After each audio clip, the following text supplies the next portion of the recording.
ತಂಬಾಕು ಸೇದುವುದು ನಿಮ್ಮ ಶ್ವಾಸಕೋಶಕ್ಕೆ ತೊಂದರೆಯನ್ನು ಆಹ್ವಾನಿಸಿದಂತೆ. ಉದಾಹರಣೆಗೆ ಸಿಒಪಿಡಿ, ಇದು ದೀರ್ಘಕಾಲದ ಪ್ರತಿರೋಧಕ ಶ್ವಾಸಕೋಶದ ಕಾಯಿಲೆಯಾಗಿದೆ. ಧೂಮಪಾನಿಗಳು ಸಿಒಪಿಡಿಯಿಂದ ಬಳಲುತ್ತಿರುವ ಹೆಚ್ಚಿನ ಸಾಧ್ಯತೆಗಳು ಏಕೆ ಎಂಬುದರ ಕುರಿತು ನಮ್ಮ ತಜ್ಞರಿಂದ ಇನ್ನಷ್ಟು ತಿಳಿದುಕೊಳ್ಳೋಣ. ಹಲೋ, ನಾನು ಡಾಕ್ಟರ್ ಮಧು ಕೆ.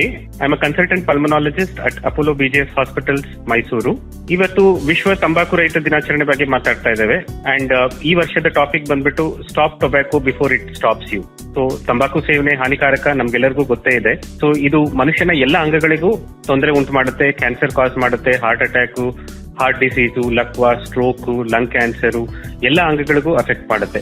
ಸೊ ಇದರಲ್ಲಿರುವಂತಹ ಒಂದು 4,000 ಕೆಮಿಕಲ್ಸ್ ಅಲ್ಲಿ ಆಲ್ಮೋಸ್ಟ್ 50ರಿಂದ 100 ಕೆಮಿಕಲ್ಸ್ ಕ್ಯಾನ್ಸರ್ ಕಾಸ್ ಮಾಡುವಂತದ್ದು. ಸೊ ಹಿಂದೆ ತಂಬಾಕುನ ಸೇವನೆ ತ್ಯಜಿಸಿ ಒಂದು ಒಳ್ಳೆಯ ಆರೋಗ್ಯದ ಕಡೆಗೆ ಜೀವನ ಹರಿಸಿ.